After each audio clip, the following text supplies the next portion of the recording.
It's time now for the Sports Objective Podcast.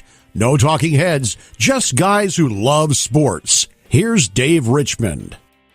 Welcome into the Sports Objective Podcast. Another great episode. We have the heel of the show is Kyle from LaGrange Barber. How you doing, sir? And let's be clear, when you say heel, you mean that it's in the wrestling term heel, like a bad guy, because I ain't a Tar Heel. Okay. Let's hope not. Let's hope not. Yes. I'm a pirate, but I'm a heel. And we have the baby face of the podcast is Bubba. Oh, baby face. Yeah. I appreciate it, David. That's what I'm in China Grove. It feels like I'm in Seattle. We've gotten about probably 10 inches of rain the last 3 days. All right. Well, that's small Texas. China Grove. Actually, it's actually not near San Antonio. It's near Charlotte, but. Anyway, guys, I'll tell you what, I'm so excited because out of the gate, we've been wanting to do this, by the way, folks, for the last few podcasts. It's kind of like a running joke with us or inside joke about, so let's go ahead and do it now. I'm going to put Kyle on the spot now, and I'm going to ask him his favorite World War II movies. I'm kidding. Wow. It's actually top 5 Adam Sandler movies because we were talking about Adam Sandler the other night, and we've missed it the last couple podcasts, so how about I'm going to put Kyle on the spot, your top 5 Adam Sandler movies. Go. Number 1, I got Billy Madison. Yeah. Number 2, I'm going to probably go Happy Gilmore. Yeah. Number 3, I'm going to go Waterboy. Yeah. Number 4, I'm going to go The Longest Yard. I know some people didn't like this remake of The Longest Yard. I did. And number 5, I think I'm going to go, oh, my God, I just forgot the name of the movie. Holy crap. Help me out, Bubba, or David. You're the movie guy. He actually was just a co-star in this movie, not the main star. It was one of his first movies. It's about a rock band. Airheads. All right, so, you know the movie I'm talking about? Yeah, Airheads. Yeah, Airheads. So that'll be number Bubba, 5. I'm going to go you. Bubba, you got to go to your top 5. All right, that's what I agree with Kyle. As far as number 1, I got to go Billy Madison. Number 2, I'd say Big Daddy. Number 3, let's see, I'll go Happy Gilmore. Number 4, Waterboy. And number 5, I'll go with Click. All right. So for me, I'm going to go pretty much the same as Kyle, I think. Let's see. I'm going to go Billy Madison. And we're all going to go Happy Gilmore. We all agree on that. I'm going to go Waterboy is 3. I've got to go with, I'm a huge fan of Drew Barrymore, so I've got to go with, let's see. I'm gonna go a double dip there. I'm gonna go The Wedding Singer and 50 First Dates because I love their chemistry between the two of them. I think they've been together 3 times in 3 different movies, but I'm gonna go with those 5. And there's other. I love Big Daddy. There's plenty of them I love, but we'll have some fun there. And by the way, I'm going to give an honorable mention to it's animated, 8 Crazy Nights. I love 8 Crazy Nights. And Hotel Transylvania is very good, too. All 3 of those are very good. And I'll give an honorable mention, too, and really this one probably, if I'd have thought about it, could have made the top 5 is I think, Grown Ups. Oh, yeah. Okay. Yeah, that's a good one. Grown Ups is pretty funny. Yeah, so there we go. We want to get that out of the way. All the serious business. We have to talk about that. And by the way, the guys, big announcement, David, I'm going to go ahead and say it. Adam Sandler's going to be on the podcast. All right. He's going to be on the podcast. I like that. He is? No. Okay. Well, I thought you had some. You got a huge Hollywood agent, so. Well, I was just messing with the fans, getting them excited, and then disappointing them like a true heel. Oh, there you go. Yeah, exactly. Speaking of being on the podcast, I'm pretty sure I'm correct on this. I believe Adam Sandler actually relocated to Winston-Salem here in the last few years. Really? Yeah, I'll have to double check that, but I'd forgotten about that until. Seriously? Well, yeah. let me just say. Yeah. Let me just. So you never know, folks. He may be on the podcast. Not that he'd have to be in North Carolina to do so. Folks, Bubba is ruthless. He's a great scheduler, and he's a great producer. So Adam Sandler, he's going to camp out on your lawn until you say yes. Please just go ahead and say. Kyle can agree with me on this. Bubba will get crazy guests on and great guests on. The devil. Yeah, he'll like put a hex on you, and you'll say yes. So just go ahead and surrender and say yes and be on the podcast. And Adam Sandler. That's going to be our new goal. That'll be our new gimmick. Every podcast. By the way, guys, Adam Sandler on. Guess who Bubba got? I will definitely tell you this. This is the people will not believe it. No, but he is actually very famous. We're going to have, from Super Bowl 20, Jim McMahon is going to be on the podcast. I can guarantee that right now. So for all the people name-dropping, Jim McMahon is going to be in the next couple episodes of that. We're going to have him on. We've got a lot of great Pirates are coming on, I can say that are administrators, coaches, different things. And you never know in the coaching world what's going to happen. So, but anyway, I want to mention David, that. is there any truth to the rumor that we're going to have an exclusive with Urban Meyer? Not that I know of right now. I don't think he's talking to anyone, but I can tell you a coach that we've had on, and we'll get to Urban Meyer in a second. How about the press conference? I want to get your take from both of you, because we love Joe Dooley way more than we love Urban Meyer. What do you think about the summer press conference for the basketball guys with Joe Dooley announcing the staff? It was a couple days ago, and what was your take? I'll start with you, Bubba. I'll put you on the spot.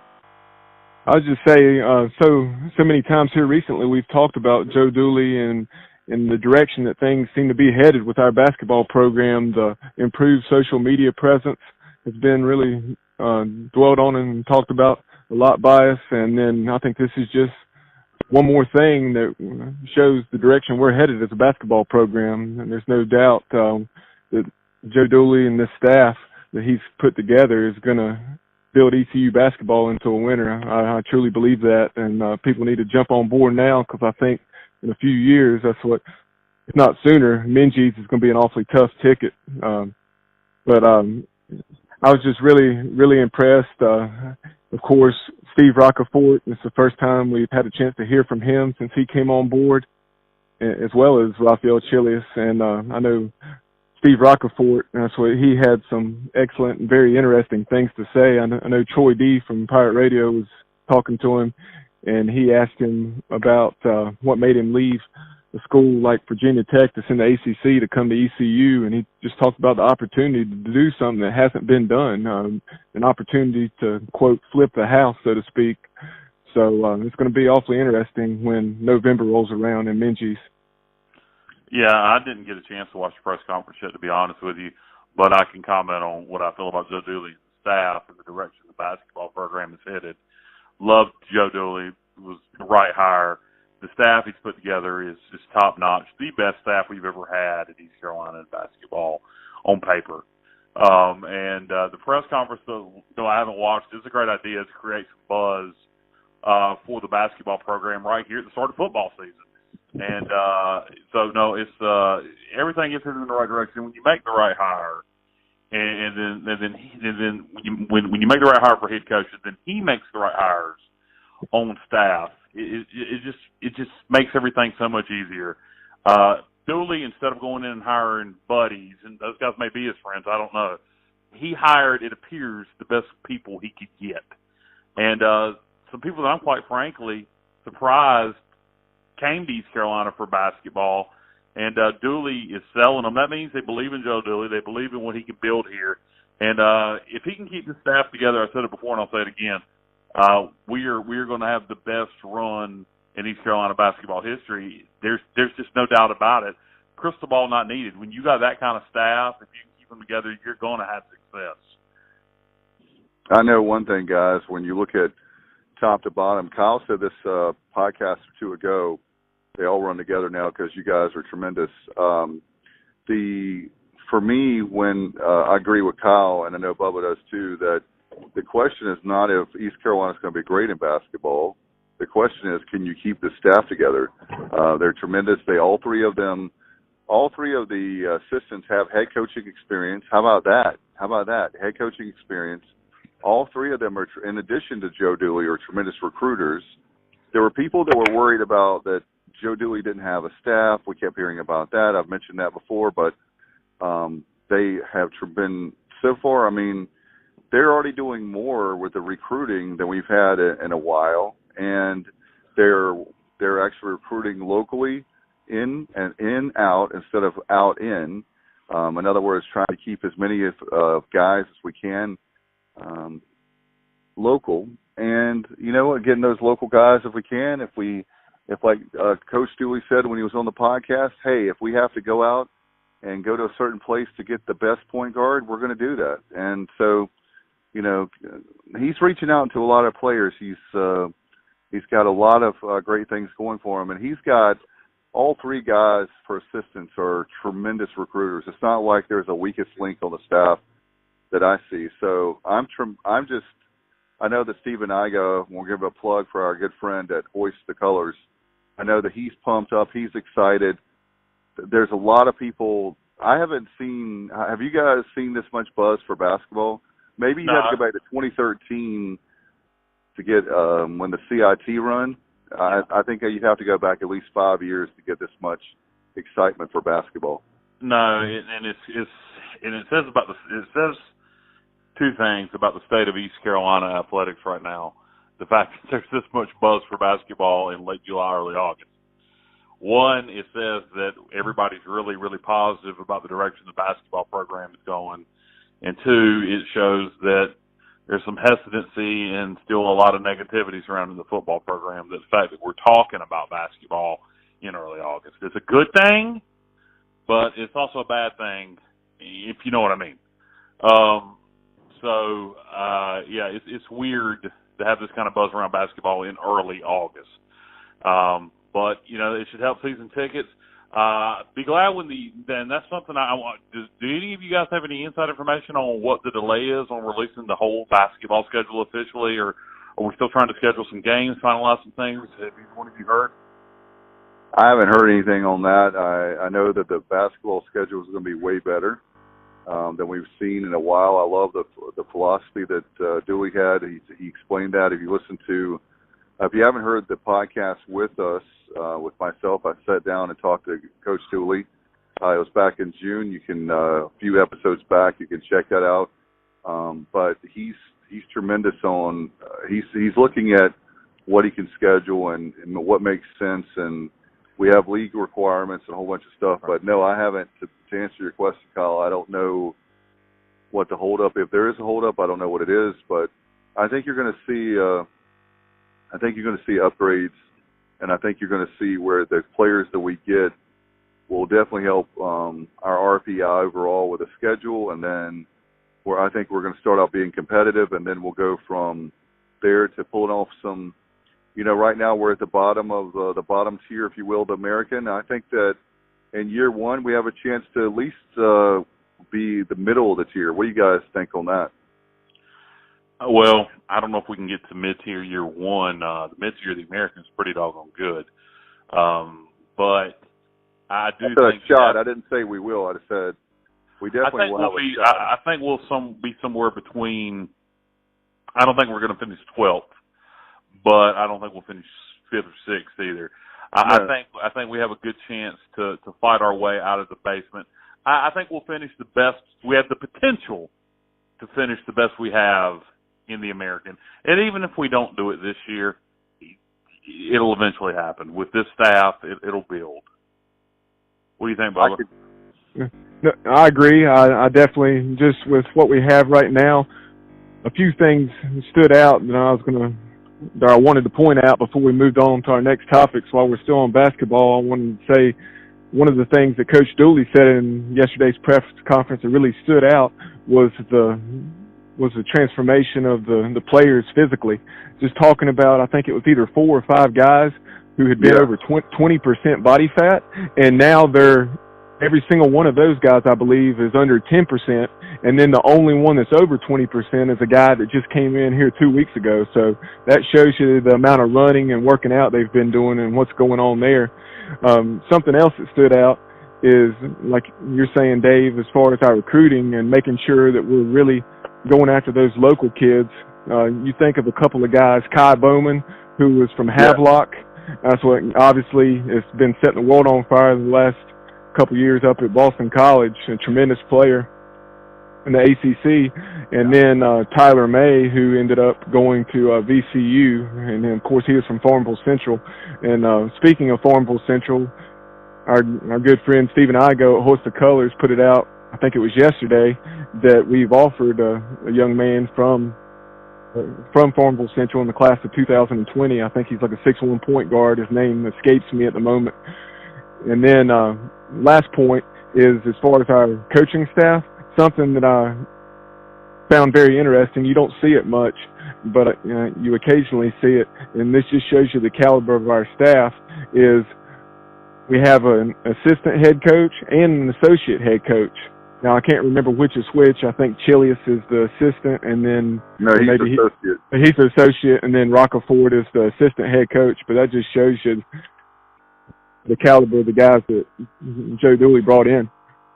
Absolutely. And guys, I tell you what, he was hired on April 4th, 10 days before my birthday. As I told Coach Dooley on that podcast when we had a chance, it was an early birthday present for me, 10 days early.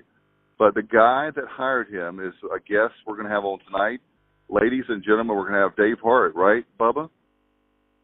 Yeah, that's obviously a move that we were extremely excited about when he was brought on board. His experience at ECU, and then also what he did at Florida State, Alabama, Tennessee, just being able to bring somebody that has about 4 decades of experience in college athletics on board makes you feel good at such a crossroads in your athletic department's history. Yeah, great to have Dave Hart on the podcast. I love everything he did in the history of East Carolina. Hiring Bill Lewis, hiring Steve Logan, hiring Eddie Payne. He was here when we had our best football season ever in '91 with the Peach Bowl, and here when we had our best basketball season ever going to the NCAA tournament. So Coach Hart, well, I can call him Coach Hart, whatever. Dave Hart. Great to have him back in East Carolina, and I wish he would stay on for the long term, take the AD job, and maybe we will find out if he did here in the near future. And there's some rumblings that that's rumors, guys. I was going to mention. Nice segue. Thank you, Kyle, for setting me up there. No problem. He actually is in negotiations. The Board of Trustees and Dr. Cecil Staten are trying to get him to stay. That's going on behind the scenes right now. And, guys, let's talk to Dave Hart. Here he is right now with me, and we had a chance to talk to him recently. We'll talk about that on the other side. And let's go to the interview now. Sports Objective Podcast, and now a very special guest with us. Honored to have the special advisor to the Chancellor, Dave Hart. Dave, thank you so much for being with us. Dave, it's my pleasure. You were the athletic director when I was in college, so you always have a special place in my heart. I appreciate the time we want to spend with you. Thank you so much for coming back to East Carolina. First off, it means a lot to have you back in Greenville. Well, it's been a privilege for me, to be quite candid, because this is a very, very special place, as I've articulated since coming aboard. We raised all 3 of our children here in Greenville and had 12 wonderful years here at ECU. So when the Chancellor called to offer me this opportunity, it didn't take long for me to tell him I would do it, and do it with a lot of pride. And you're doing it well. I'll tell you one thing. It's like that we've had, as you know, troubled times, and since Dave Hart's come back, it's been kind of quiet all over the place. People are very happy. It looks like that, not that you're the miracle worker, but there's a lot of happy people I know in Pirate Nation. Well, thank you for your comments. No, I don't have any magic wands, but I do love ECU, and it's good to be back and be a part of what the Chancellor is trying to pull together. I'm hoping you're going to tell me and have breaking news that you're going to stay with us for a couple of years here in Greenville. Well, we haven't had that conversation, but I'm fulfilling what he wants done, and he has been very deliberate, which is wise.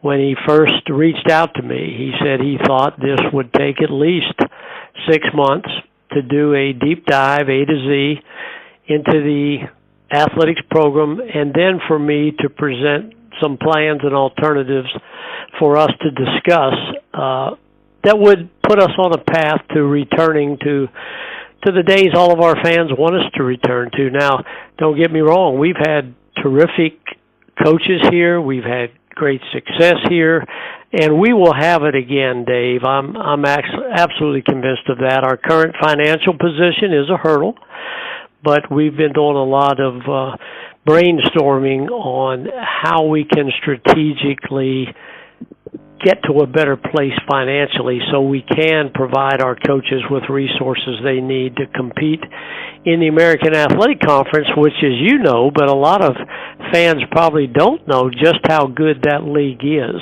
So it's been a complex environment in terms of just gathering all the appropriate data and then collecting it and putting it in a form that we can continue to sit down and visit. And we do that every time I come here on my last day. We sit down and review things in great detail. So I suspect that will go on for a while longer. Is there a deadline or a time that dive will be finished and where you can, like a report, or is there something that will come out where we could see it? You know, I don't know in what form the Chancellor will want that to be in at the end of the day. Again, we visit frequently, not only on site, but by telephone. So we're in constant communication, and the staff here has been great in terms of their participation in all of this. So I don't have a definitive timetable at this moment, nor do I know in what form the Chancellor will want that at the end of the day. But we're barreling down on football season now, and so we'll continue to make these trips to Greenville, which we have very much enjoyed. More times than not, I will pay for Pam's ticket, and she'll come. We have our youngest daughter and husband here, and they run the Starlight Cafe, and we have their little boy, our 10-year-old grandson. So Pam's enjoyed spending a lot of time with them. Wanted to ask you about when it comes to the future of East Carolina. We have the 2019 next year. We have the Southside Project. There's a lot of us that, including myself, I'm taking the media hat off and the fan hat back on. Would love to see an indoor practice facility. Is that something that you think we'll be able to accomplish in the next few years?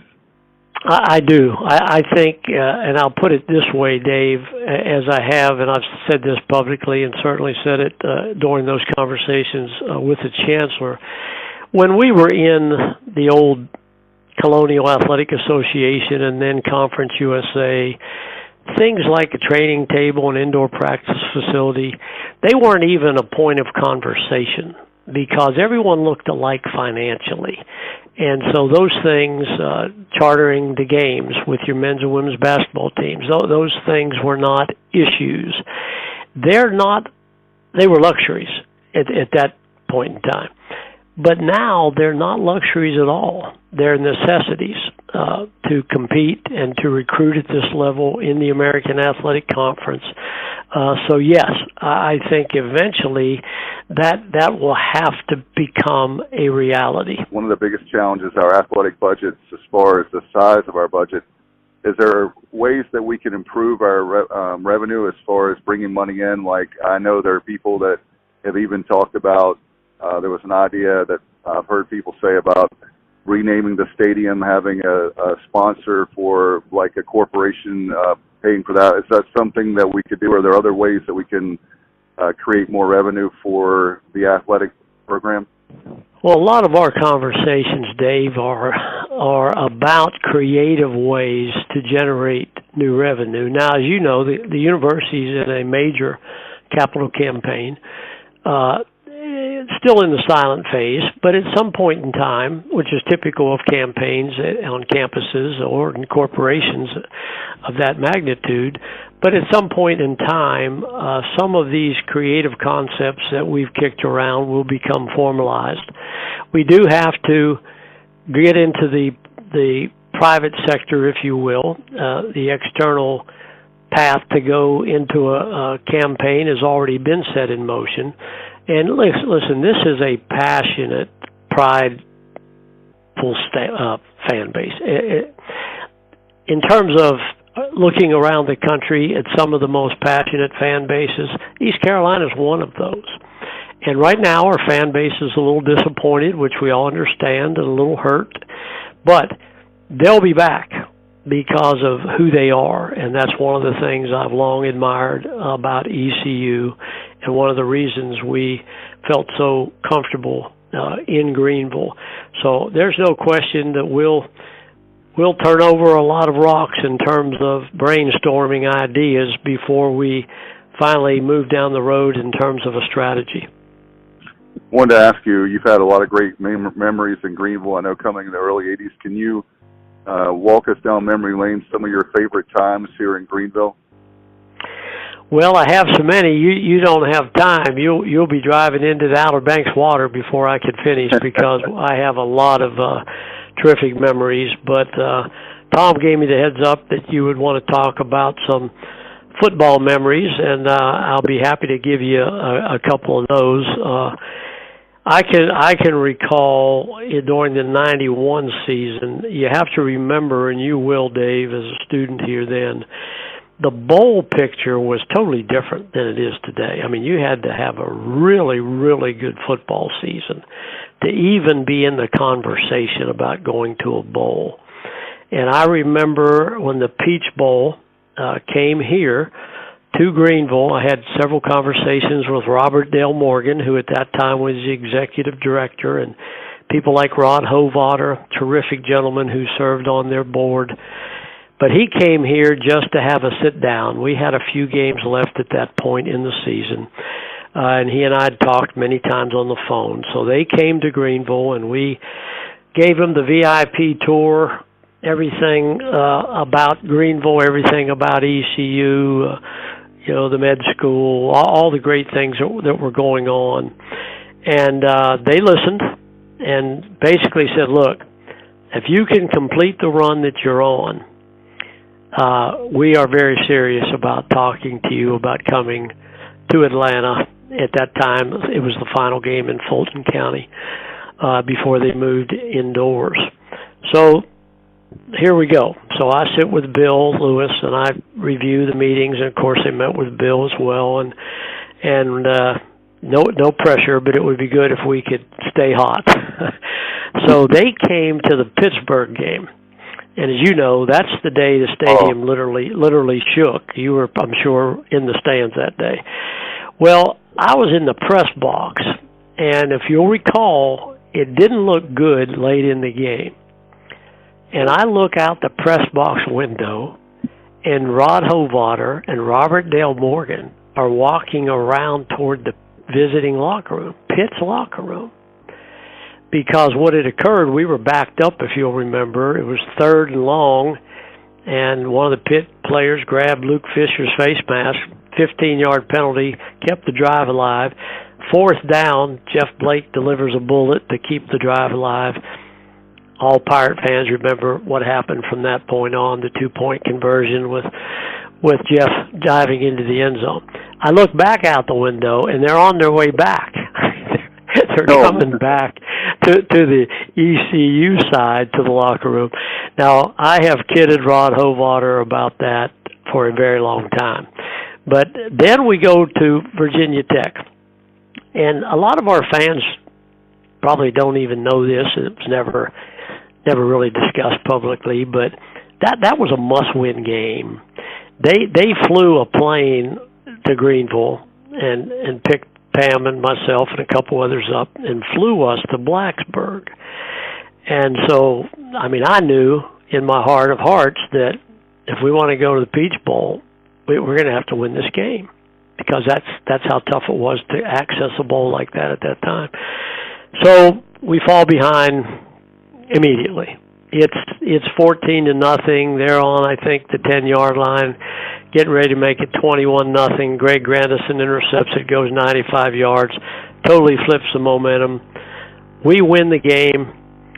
Next thing we know is we go to the airport to get back on their plane, because they're going to come to our home, visit with Pam and I, and they sent somebody out for peach ice cream, and that's one of my favorite memories of football at ECU.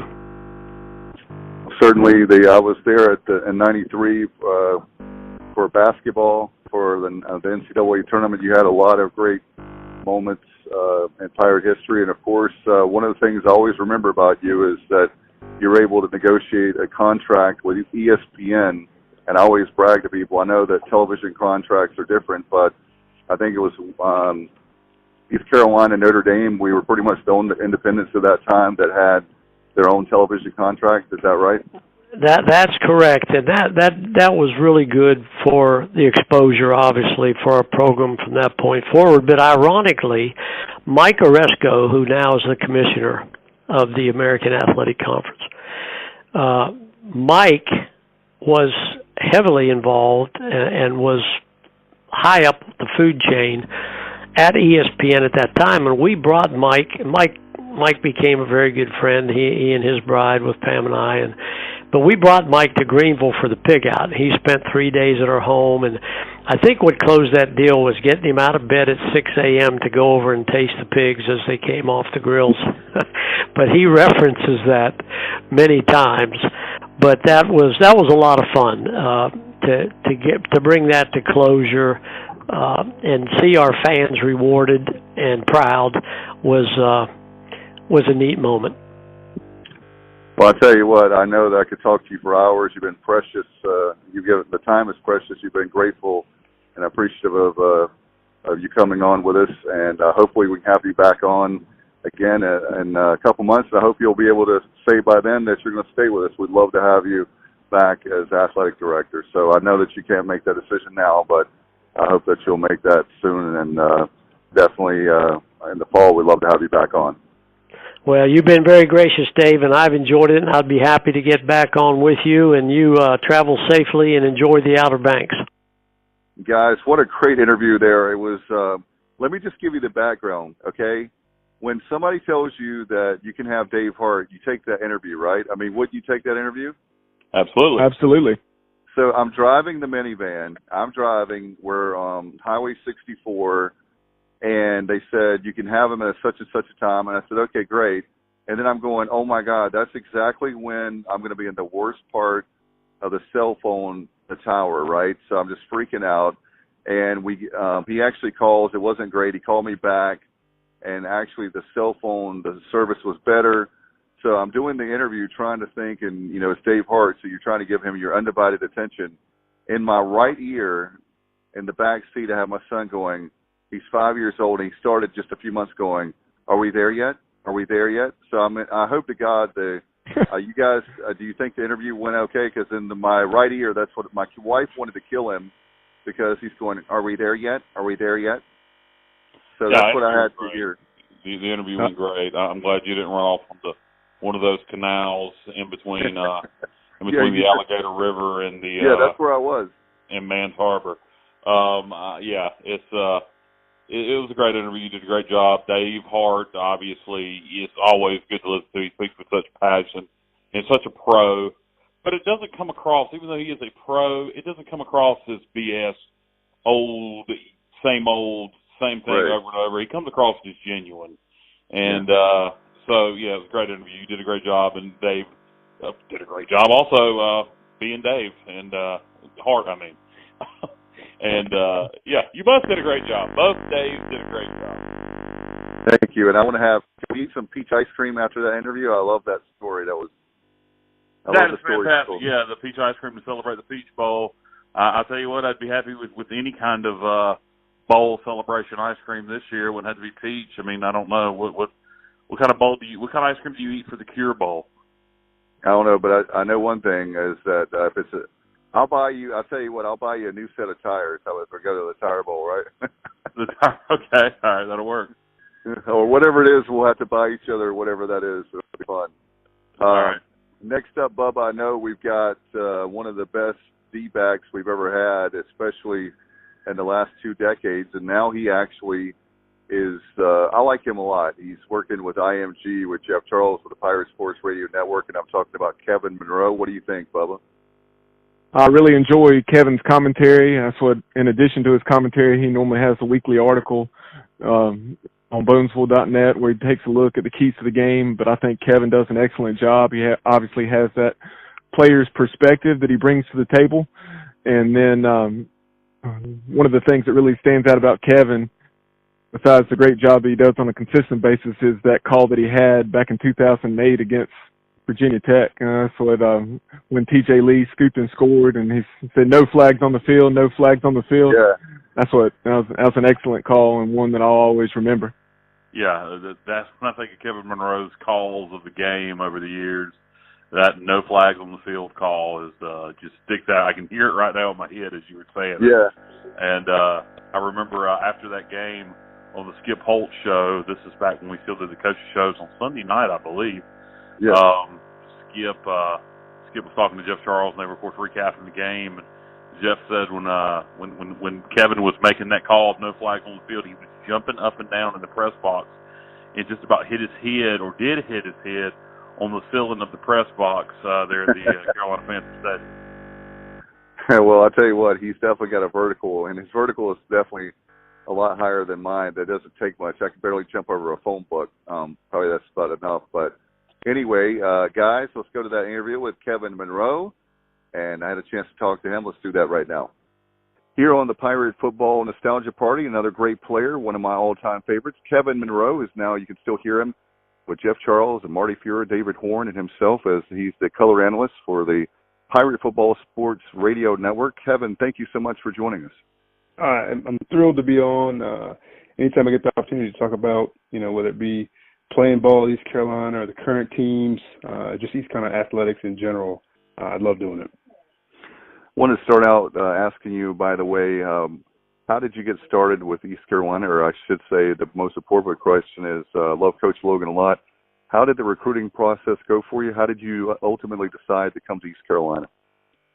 Yeah, so it's kind of just a funny story. But I grew up essentially in Greenville. Not technically, but my father was in the military, and he was from Fayetteville, and decided that he went to East Carolina and decided he wanted to one day raise his family there. So when he retired from the Air Force, he moved us to Greenville. And so as a 10th grader, I went to Rose High School right there in the same city, and I had a good high school career in football and was being recruited by several schools. Not a ton of big name schools, but certainly I had some opportunities. And so when it kind of came down to it, it was East Carolina and NC State. And East Carolina and Coach Logan just really, put forth the effort. They had decided that they wanted to kind of make Eastern North Carolina their stomping ground in terms of didn't want to let any good players get away. And they had brought in Morris Foreman a few years before. I knew all about him. And so he came to my house, and he brought Coach Chuck Pagano, who, was coached the Indianapolis Colts for the last several years, and he was a defensive back coach at the time. And they really sold me. And so, I committed there, and I had thought about going to NC State because I wanted to kind of leave Greenville for a little while because I spent the last 3 years there in high school, but they just really made it feel like home and kind of talked me into it, and I'm glad I made the decision. Talk about, I know there's a lot of great times you had, of course, with the Pirate program. One of the things that everybody talks about is the 100-yard kickoff return.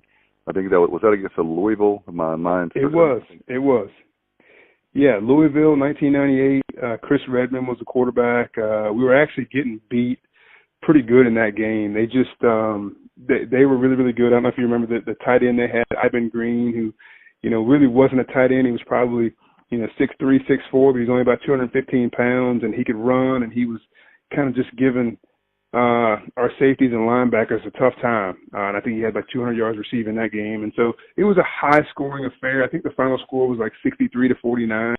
But it was Chris Redmond and David Garrard going back and forth trying to make it happen. And kind of later in that game, it might have been late third quarter, early fourth quarter, we were down a couple touchdowns, and they were driving. And I hadn't seen a whole lot of action that game. It's funny, with all that many points going up, it just really wasn't a whole lot of action on the outsides. And so myself and the other corner, Forrest Foster, really weren't getting an opportunity to make plays on the ball. But on this one time in the red zone, Redmond decided to try to throw a fade route to his receiver there in the corner of the end zone. And I went up and got it. And when I came down, I was about 7-8 yards deep in the end zone. And Coach Fleming, my defensive back coach, always said, don't come out of that end zone if you can't get to the 20. Honestly, touchback gets you to 20. So I looked around, didn't see anybody close to me, and I took off. And I kind of had 3 or 4 guys, Brian Johnson and Travis Darden and guys out front blocking. And so I just kept going. And lo and behold, nobody caught me. And 108 yards later, I'm in the end zone. It was a fun time, fun play. It was, in fact, speaking of the Pirates, I remember that with that Louisville game, Redmond, I think he threw like 7 touchdown passes. He was an incredible quarterback, one of the best opposing quarterbacks I've ever seen play at Dowdy-Ficklen. Yeah, we've seen some good ones over the years. Just during my time, I played against Redmond. I played against Mark Boldrum. He's at West Virginia. The Barnett kid at NC State was really good. We saw a lot of good ones, and so he was one that obviously went on to the NFL and then started some games. So it was cool to be able to pick him off. Absolutely, and I wanted to ask you about certainly one of the things that comes to mind about the receiving core of Miami. I wanted to ask you about the '99 Floyd Bowl. I know that was one of my favorite memories of East Carolina, and certainly at Raleigh, it was kind of strange. We were talking about NC State. It was very strange to see an ECU game in Carter Finley Stadium for a home game. Yeah, that was neat, and I still consider that probably my best game of my career. I didn't even get an interception, but I just had a really solid game. And you mentioned that team, and Bubba Franks was the tight end. He went on to play at Green Bay for a long time. Reggie Wayne was starting split end, obviously Hall of Fame career. Santana Moss was the starting flanker, obviously started in the NFL for a long time. And so playing against those guys, it was a challenge. I mean, Reggie Wayne ran some of the best routes I'd ever seen, and I lined up against him, probably 75% of the time. And it was a challenge, but they had a good athletic quarterback in Kenny Kelly, maybe not the most accurate quarterback, but he was athletic and he could get the ball downfield, and he just made it tough on us, put a lot of pressure on us, myself and Forrest Foster and the safeties. And so it was a fun game. We were in it, obviously. Throughout, we got down early and we fought our way back, and it was just a defensive job is just to keep them out of the end zone so the offense could score some points and get us back in it. And lo and behold, the defense ends up on the game on the field at the end, and we keep them from scoring, and we get a huge come from behind victory that was great for Pirate Nation, great for Eastern North Carolina and the flood and all the people had gone through. And several guys on my team lost apartments and lost everything they had. And that's just college kids, not to mention the families that lost everything. And so it was a one day, one evening where everybody could kind of get away from real life and enjoy a great game. And we were glad to put on a show for them. It was just for me, I didn't lose anything, but I couldn't get back to my place for 2 weeks. I lived behind, if folks know Greenville, I lived in the time near Brook Valley Country Club. Oh, yeah. And I could not get to my place. And I knew everything was fine with my place. Other people had told me it was okay, but I couldn't get there. And so I had to stay at my parents' house for like 2 weeks till the waters receded. That was a special game. I remember for me, you guys were supposed to come back and you played in South Carolina, and Coach Holtz was nice enough in the future, Coach Holtz of East Carolina to let you guys stay there, and then you guys actually practiced, I guess, at South Carolina that week, and then you came to Carter Finley, a very special time. Even it was kind of bittersweet, right? Yeah, it was actually Papa Holtz, Big Lou. Yeah. It was his first year coaching at South Carolina, and we were their home opener, and we went up there and actually beat them pretty good. I think we either shut them out or beat them like 20-7, something like that. And it was, 80,000, 90,000 people in that stadium, excited about Lou Holtz and what he could do for the program. And we were, we beat up on him. And so for him to say, hey, you guys can stay here afterwards, and for us to have to see the players and coaches kind of in the area and at the stadium after beating them was pretty awkward. But it was an interesting time. We found out after the game, hey, the flooding and the hurricane had gotten so much worse, and we just could not go back to Greenville. And so we did end up staying there. And, when you go for an away game, you go for the day and you're back that night. So you stay for one night, you go up on a Friday, and you're coming back Saturday after the game. And so, you carry like an extra pair of underwear, extra pair of socks, maybe, a sweatshirt or something, but you don't have a ton of clothes. And so to find out we have to be there for a week, guys were scrambling, trying to, go to Walmart and get some toothpaste and get this and that. And it was a weird but fun experience. We also got the opportunity to practice in Carolina Panthers gear. Carolina Panthers equipment managers were gracious enough to bring us all their jerseys and shorts and all that kind of stuff. So we had practice gear for the week. So that was awesome. And yeah, and then to win that game and then come home and then play Miami at NC State was just a cool deal. And, we started that season off 4-0. And I can just remember Coach Logan coming to the seniors. We had a little leadership committee that he had established, and he came to us at the beginning of the season. He's like, look, guys, we got a great team, but we've got a tough schedule. If we can just go 2-2 through these first 4 games and then, run through the conference, we got a good opportunity to get in a great bowl game, maybe go to the Liberty Bowl. And, what do you think? And we were like, Coach, we want to win them all. We don't want to go 2-2 through these first 4. And so, yeah, we start off with West Virginia in Charlotte, and then I think Duke's in there at some point, and then South Carolina, and then Miami. So we start off 4-0 through that gauntlet of teams, and they were all good during that time. And so it was a great feeling. I think we got to 5-0 before losing that first game to Southern Miss that season. Ended up going 9-2. Yeah, it was good. It was a good year. Very good year. And I tell you, I wanted to ask you, while we have you right now, what do you think about being the analyst this year? I know that there's higher expectations, especially with Coach Montgomery. Do you think the Pirates can get back to a bowl? Speaking of bowls, do you think the Pirates will go bowling this year? You know what? I sure hope so. That's kind of my goal for them. I'd love for them to get to that 6-win mark and become bowl eligible. It's going to be tough. Back-to-back 3-9 seasons. I love Coach Montgomery. I just talked about that gauntlet that we went through those first 4 games in '99. Well, one of those games was against Coach Montgomery at Duke. He was a wide receiver, and I had to play against him. So I've known him since then, and then we both spent a training camp with the Carolina Panthers back in 2000 together, and so it's been a long-time friendship. I think he's a great guy. He's a great leader. That doesn't necessarily mean that makes you a great head coach, but I think he can be, and I think he's going to show that he is. He just needs some time, and so hopefully this is the season. And so we'll see how it goes. I think people are predicting 4 or 5 wins, up from the last 2 seasons. But I think with the talent they've got on this team, Coach Blackwell coming in at the defense coordinator's position and upping the level of that defense, I think they can get it done. And so they were in some games, a lot of games the last couple of years that they didn't pull through. And so they're going to have to show some toughness, reach down with some of that Coach Connor's training and show some toughness in the fourth quarter and pull through. But that would be my goal for them is to get to 6 wins and see what happens from there.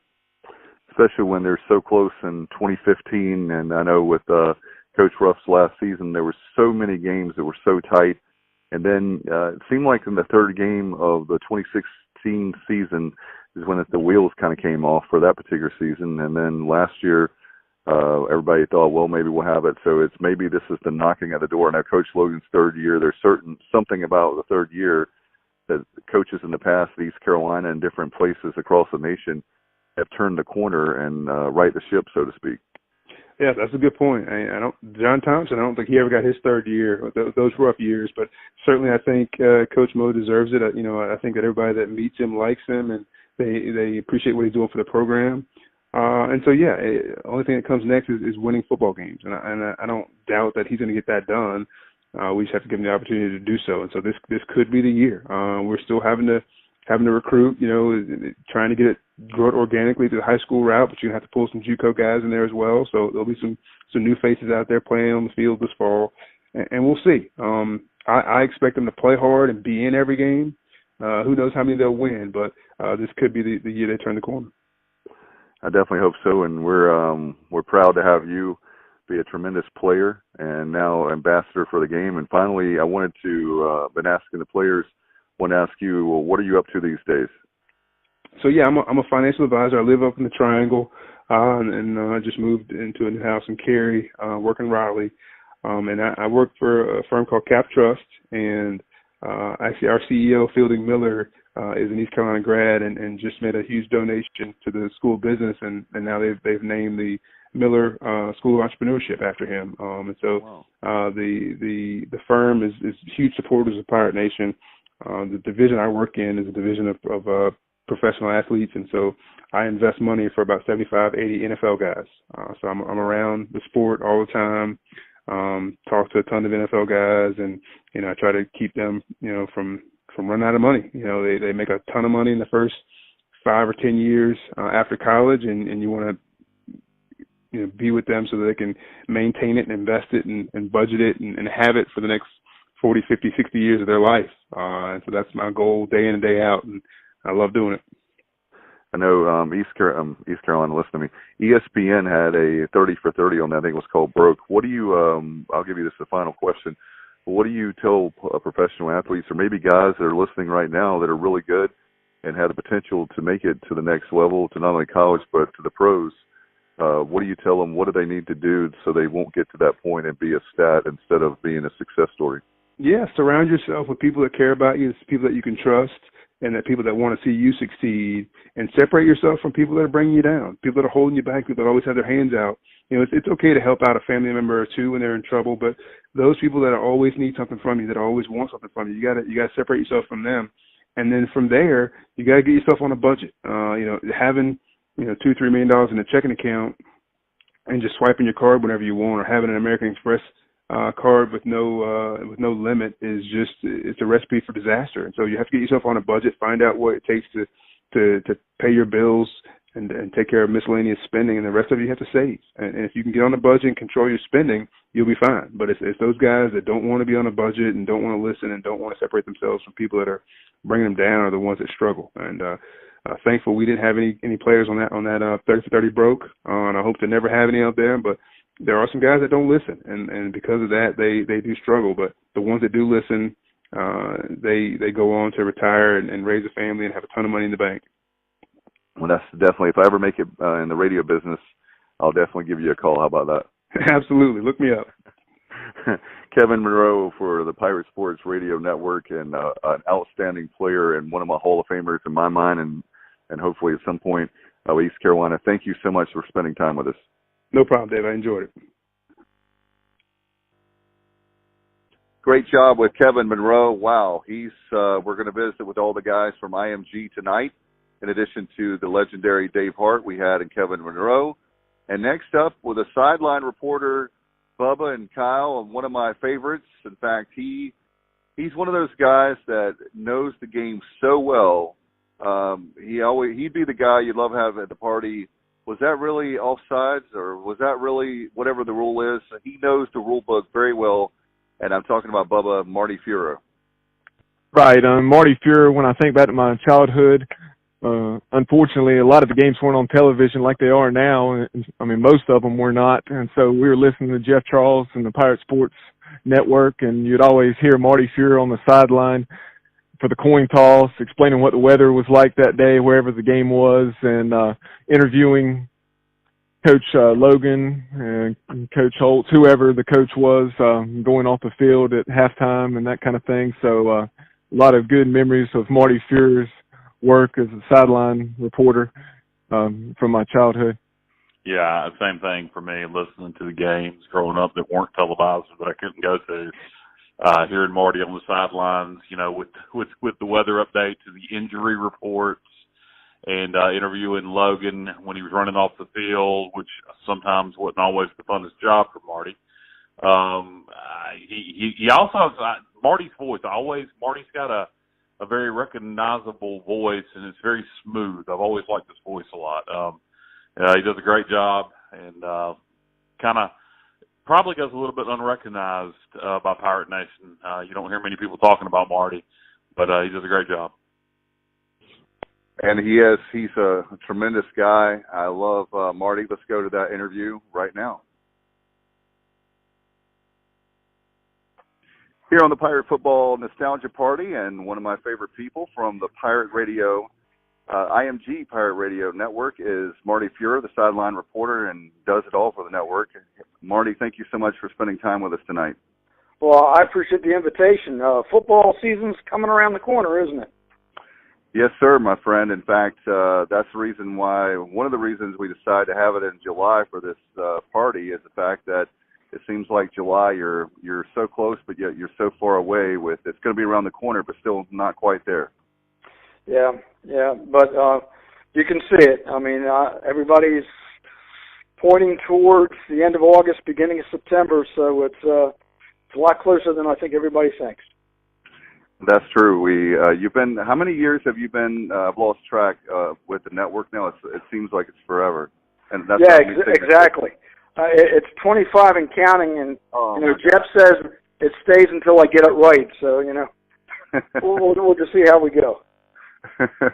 We wanted you on. I know you've had various roles, including back now on the field. In fact, you hear Marty's voice if you listen I know for the definitely the coin toss and certainly a lot of the big plays and maybe injuries, you get the coach obviously as well. And one of the things I wanted to mention before we went to memories is I've always admired how you know the game so well that if Jeff calls down to you and asks you about a rule or what's going on down there, you're Johnny on the spot. In fact, I don't know there's a time when you didn't know the rule or different things. Maybe there has been.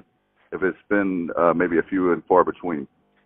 Well, I appreciate it. I think what works out really well is obviously being on the sideline, you get a different perspective, and sometimes you can overhear what's being said. And, now with the replay official right there on the sideline, if something comes up, I try to position myself where I can at least hear the dialogue or understand what they're going to be looking at. And unfortunately, I think in college football, especially it seemed like last year, there were more replays than I think anybody wanted to see. It kind of slows the game down sometimes, but bottom line, if they can get the call right, I guess everybody's pleased with it at the very end. Absolutely. I wanted to ask you, we're coming on tonight about Pirate memories. Are there games that come to mind or crazy calls or different things in your 25 years plus that you've seen? I know you've seen a lot of highs and lows, but a lot of great, more good than bad. Yeah, I really have. And, I thought about a couple instances, and some may jump out and some may not. To me, one of the first memory as far as a specific game, I think might be a series of games. I remember, early in Steve Logan's years, I guess it was back in like 94, when the Pirates went to the Liberty Bowl. And the first time they got spanked by Illinois, Yeah. Illinois just totally controlled them. But then they came back the very next year to the Liberty Bowl, and they win the game in a game that they score no offensive touchdowns. They get the INT, Hart returns for a touchdown, all the Holcomb field goals, and they beat Stanford 19-13. I think what was significant about those 2 years, too, the Liberty Bowl was really on shaky footing. It was a time where, a lot of new bowls were popping up, and some of these bowls didn't have conference affiliations. In fact, the Liberty Bowl didn't at that time. They had an independent playing sometimes a conference champion, or there was a loose association. But the fact the Pirates came down in the first year and put like 35,000 in the stands, and the year they beat Stanford, they had like almost 48,000 fans. And if you talk to people down at the Liberty Bowl, they point to those two games of really solidifying sponsorships and interest in the game on a national basis. And I think the Pirates directly helped, save that bowl and give them conference affiliation. And I'll just remember, it was almost those two games back to back that you got the feeling there was always a time when the Pirates would play a big program, whether it be South Carolina or, in this case, Stanford. Stanford was well respected that year, that you always felt that they almost had to have, kind of like a gimmick play to win the game, where all of a sudden it was during that period in the 90s with Steve Logan that the Pirates had a football team that could just stand up and play you man-on-man and beat you. And, those two games jump out at me. And then on the flip side, I remember the GMAC Bowl where the Pirates had that 37-8 lead at halftime. Yes, I do. Back in 2001, and, Leftwich came in and Marshall, and all of a sudden they lose 64-61, and you're just sitting there on the sideline looking at this thing, and it was like you could feel the snowball going down the hill, and it was totally out of control, and you felt, geez, all they need is one stop, and they never got that stop, and they lost in overtime. So, they're the kind of the postseason games that jump out for me as far as where Steve Logan is concerned. And Logan was interesting because, well, everybody, still knows Steve and up in Raleigh and his radio show. And as you mentioned, my job at halftime is they come and they give you a couple of words on the way to the locker room. Well, Steve would come off, and depending on what the game looked like, he'd give you that stare of his. And it was like, well, we're still going to do it. And it would be nothing for him. It would be nothing for Steve because, he's so intense into the game. He'd be in the middle of an interview, and the officials would go running by. And in the middle of the interview, he'd start yelling at the officials. So it was always like, you got to remember, Steve, remember we're live here. But I mean, it was always interesting dealing with different personalities, and of course, that game at home, that big win against NC State under Logan, where the biggest crowd at that time at Daddy Ficklin Stadium against NC State, that was a huge memory. And if you jump ahead to like 2008 and 2009 under Skip Holtz, and Skip all of a sudden was turning this team into a defensive mentality, and that was kind of his personality. And they go to the Conference USA Championship game in Tulsa, and Tulsa's a huge favorite, and they win that game 27-24. And then the next year they get to host against Houston, and Houston's putting up video game numbers, and the defense holds again, and they win that game. And they're two back-to-back, I thought, signature wins under Skip Holtz. And of course, it was after a couple of those successful years that Skip got an opportunity to go elsewhere. So those games stand out under Skip. And how about the first game Ruffin played? I mean, I remember being on the sideline thinking, we thought the game was over. And all of a sudden, again, Tulsa, the last play of the game, and I'm right there in the corner of the end zone, and it's all slow motion. They go up, and they make the catch, and, what a way for Ruffin to start his time at East Carolina. And, I mean, they're just some of the games that jump out at you. And, you've got to mention that game back in 14 when the Pirates hung 70 on Carolina. I think that's got to be on everybody's video reel as far as just memories. But it's great. It's interesting because you see the game. A lot of people think down on the sideline you see the game really well. Sometimes you do, sometimes you don't. A lot of times you're looking through bodies. But what's interesting is you get to hear the sideline, you get to hear the personality, you get to hear the banter back and forth. Sometimes you hear about something that's about to happen. So, we try to give those guys, Kevin and Jeff, a little heads up. So they're looking for things too. So it's been great. I've enjoyed it. The cold days, the wet days, but my favorite days are like, 65 degrees and sunny. That's perfect football weather, as we say, and certainly it's going to be interesting with talking to David about the press box situation for this year. Next year is going to be awesome with the new Southside project. I hope it won't affect your sideline call this year, but that's going to be a new wrinkle, right? Yeah, I think it really will, because, I think they're still trying to figure out how to put that press box together, because I think it's going to be like an open press box. And what's interesting, especially David will tell you, and Jeff has horror stories, and of course Kevin, if it's below 53 degrees, he's got like a hat and gloves and a scarf on, because he's cold. But we've gone to some press boxes. We used to go to Houston where you had to climb on a roof, and you knew the inspector was never there because they would never pass inspection. And it was just, they had a tent, and it rained, and poor David Horn had like 9 extension cords because there was no power up there, so you had to put power from underneath. Sometimes it's crazy. So whatever we have to put up with in Greenville will, I'm sure, be fine. And in a couple of years, it'll probably be one of the best press boxes in the entire nation, certainly in the conference. It's definitely great that we had the upgrade. It took 40 years to get a new one, so it's long overdue. I wanted to ask folks that want to know more about you, what are you doing these days? I know you're in the Wilmington area. I think, are you doing working for the Salvation Army? Is that right? Yeah, I do. We live in Wilmington. Came down here. One of my previous employers relocated us to Wilmington. We love it.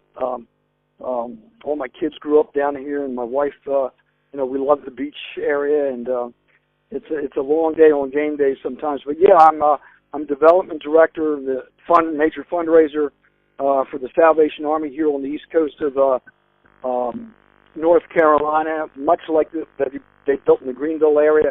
We've got a major construction project that we're going to get underway with down here on the coast. So yeah, I love it. It's a great opportunity, great organization, and life's good. Tell you what, I love the Port City. Anytime I get an excuse to go down there, it's tremendous. Marty, I appreciate your time. You're tremendous.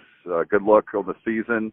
And by the way, I want to mention again, folks, make sure if you have to work like I do on weekends, or you want to sneak maybe you're going to a wedding this fall, then what you need to do is get you a great earpiece and tune in the TuneIn app on your smartphone, and you can just dial up the Pirate IMG radio network and get all the Pirate games to listen to the guys. It's tremendous.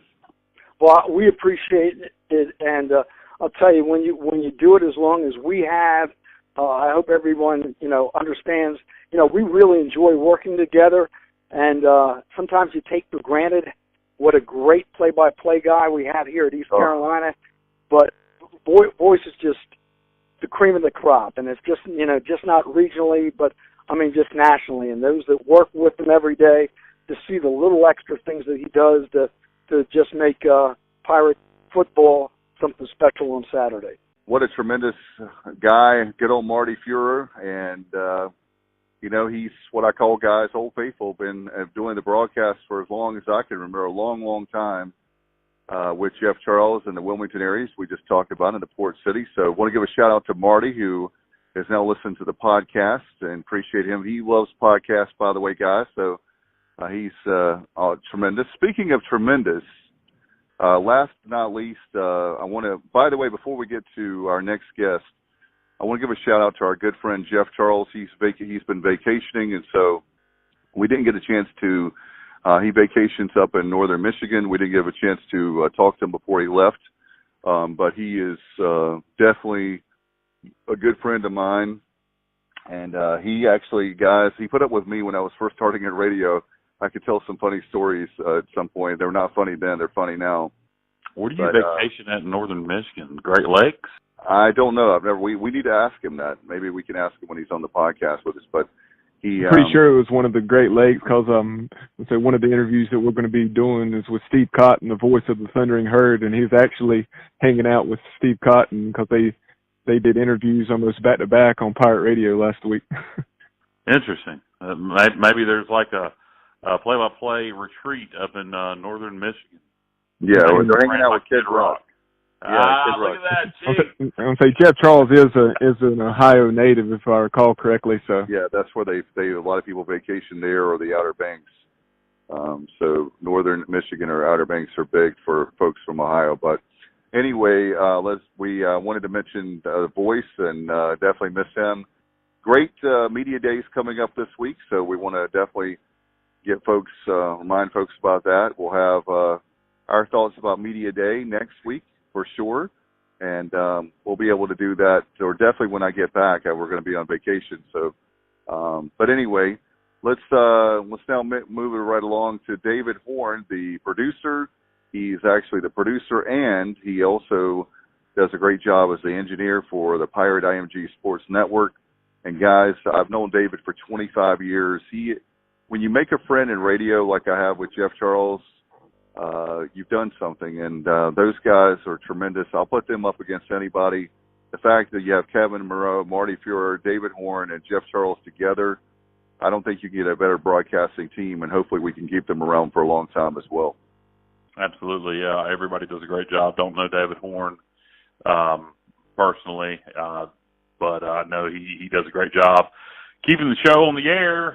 If it wasn't for David Horn, we wouldn't get to hear Jeff Charles and Kevin Monroe and Marty call the games. So he does a great job. In fact, let's go now to my chance to sit down with David and talk to him a little bit about right before the season starts. And we had a chance to talk to him about that. What's the press box going to be like, and his memories of Pirate football. Let's go to that interview now. Here on the Pirate Football Nostalgia Party, we've got another great guest. I tell you what, he won't find it better than David Horn, the engineer for the Pirate IMG Radio Network. David, thank you so much for spending time with us tonight. Oh, sure thing, Dave. Glad to do it. I know that you've had a lot of great memories over the years with the Pirates for many different angles. In this particular case, you helped the voice, and Marty and Kevin and all four of y'all do a great job. I'm a radio nerd to listen to you guys. You've had a lot of experience with great memories. What comes to mind for Pirate football players, coaches, any kind of crazy memories that come to mind? Well, not any too crazy ones. I think the memory that probably you will be hearing the most about through your whole show, and that would be the 92 Peach Bowl and that 91 team leading up to that. I mean, that was just a fabulous season, and all the stars lined up right, and it just was something I think all Pirate fans will remember, and the ones who are younger ones who came along after that. It's such a memorable event that they know all about it as well. So it was just one of those kinds of things that you'll never forget. And we were down there. I wasn't doing the network then. I was working for Henry Hinton at the local station here. And we did an afternoon show from the team hotel and then the game the next day. And then I remember before that, leading up to that, the magical times through the season. I know Bill Lewis had the We Believe craze started, and then there was, after a game or before a game, sometime during the season, there was a song by Kenny Rogers called When You Put Your Heart in It. And he played that for the team, and I found out about that. And so I think it was after the Pitt game, I put together clips, play-by-play clips of some of the big games up to that point from Jeff Charles and the network, and put it to that song. And it's still lingering out there somewhere with those cuts in it. Somebody put a CD out about 15 years ago or so that had a bunch of pirate things on it, and that was on there. But I'll always remember that. Very special time, and of course, I was actually a fan, not a student at the time. I transferred in my sophomore year, which is the year after the Peach Bowl. But I was at the Peach Bowl, and what a tremendous game. And to have the factors with the Peach Bowl, they were very smart to put East Carolina and NC State, won't they, David, in that bowl game? Yeah, I guess a lot of them realized after the fact that it was a good idea, and it really made a statement for the Pirates, and I think the organizers of the bowl probably had no idea that was a possible outcome, and I think a lot of Pirate fans, as early in that game, didn't think it was going to be the outcome either. Maybe even in the fourth quarter, right? I mean, right, yeah. I mean, a lot of people were out, in the traffic jams on the interstates, listening to it and wishing they hadn't left. From what I learned later on, I mean, a lot of people left and wished they regretted that big time.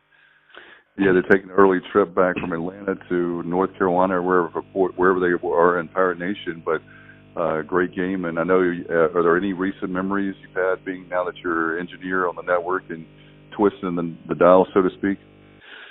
Well, there are always some interesting times when you're trying to produce radio broadcasts, and I kind of, I know you have Marty and Kevin on too, so I'll let them kind of talk about the games and the X's and the O's, but some of the experiences of getting broadcast on over the years, there are always some interesting times. We've had a lot of fun going to the Liberty Bowl. I don't know how many times the Pirates have played there, in both against Memphis and in bowl games. It's always fun going to very legendary, historic places like that, and walking up and down Beale Street. So Memphis is always a fun trip when the Pirates have been there.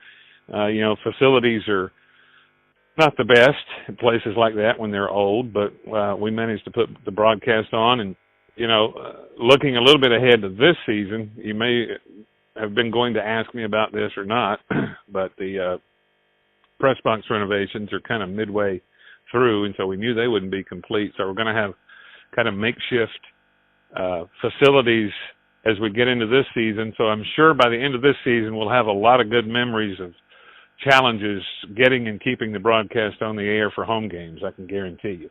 You remember our last interview together where you knew I was going to ask that question, so we know each other too well, I guess, or you knew that was coming. I was going to ask that very thing. What challenges do you face? I'll leave you with that for the last question. What do you think this year? What do you face this year that you know? I guess, what do you know so far ahead of time? There'll be stuff that pops up, I'm sure, when we get closer to the season. Right, yeah, little bits and pieces that actually I'm trying to find out a little bit more about exactly how the setup's going to be. But everything's just going to be so temporary, and it's going to be totally open air from what I understand. All the utilities and everything, although I'm sure they will be run to meet code and all that, it's all still going to be temporary. So, from a technical side, those who are technical and maybe IT people, you know what a UPS is. So I'm just going to have an uninterruptible power source with me in case the power goes out. That's one thing. Little things like that, because, you know, when they go divvying up those temporary circuits they run there, they probably won't take into account how much power the TV booth's going to pull, and so it'll cause our power to go out, you know. I don't want to think the worst, but, you know, you got to prepare for those kind of things, and that's kind of part of the job.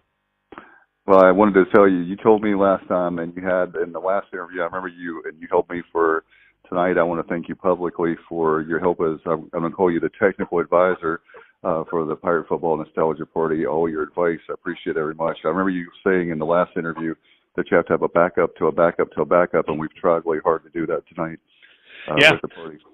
Yeah, that's always important. If you can do that, then usually you'll be okay. And the other thing, David, I was going to say is that we were able to come at the venue here at O'Cool's a few hours. Linus Martinez and company let us come. Another thing, I know you said you always want to be several hours in advance, so we did that this afternoon getting ready for tonight's broadcast. So I learned that from you as well. Well, good deal. And, you know, as we look forward to this season, I think there'll be some great memories made for the Pirates. You know, how the season will turn out, we'll have to wait and see. I'm not making any predictions. I don't get into the prediction business. I just make sure Jeff Charles, the voice, gets on the air. So that's about my extent of it. And let him and Kevin and Marty offer their commentary. But I think it'll be a great fun season because there's some great opponents on the schedule. Some pretty decent start times for the first couple of games of the season, so it'll give people a chance to tailgate. So everybody, I encourage them to go into it with a lot of positive thoughts and have fun. Be a Pirate. That's all I can say. Well, David, I appreciate your time. I know that you're getting ready for the season, and all of us work full-time jobs, and you're married. I'm married with kids. You have the four-legged babies, and a lot of everybody is trying to rejuvenate before this time of year. A lot of vacations that have already happened. I know you had to celebrate an anniversary. I'm getting ready to celebrate some time with the family right after this event next week, and I'm looking forward to that. And we're going to be ready when it comes to the beginning of September for the Aggies, right? Yeah, that's right. You know, you make a good point. A lot of people think that the work that I do on the network with the voice with IMG is my full-time job. I wish it was. Yeah, exactly. It's not. They say, what do you do with all that time in the summer? Well, I'm working. Like you said, we all have, everyone else, it is Jeff's full-time job, and it should be.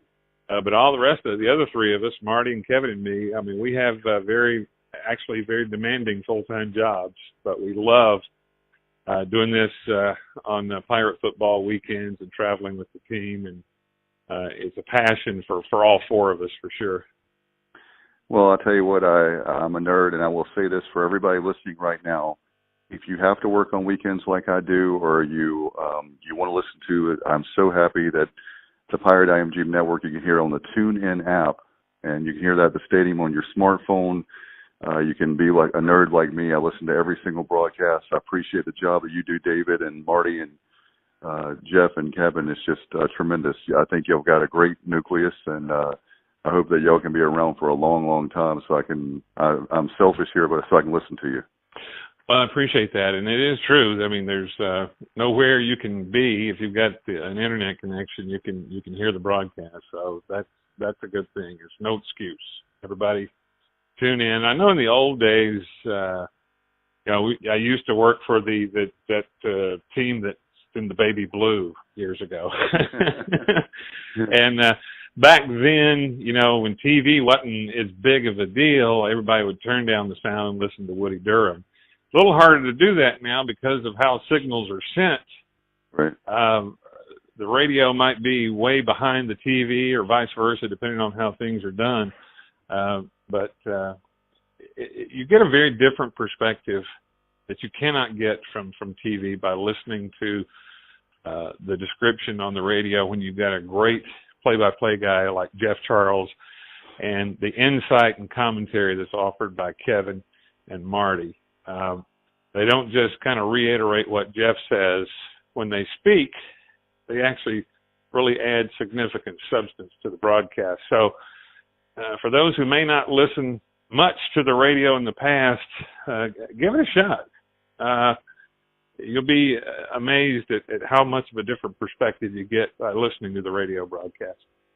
Especially when you're at the home games, I found that you can actually, it adds a lot, and you know what's going on with players. It's kind of like behind the scenes that you don't know, even if you're at the games, right?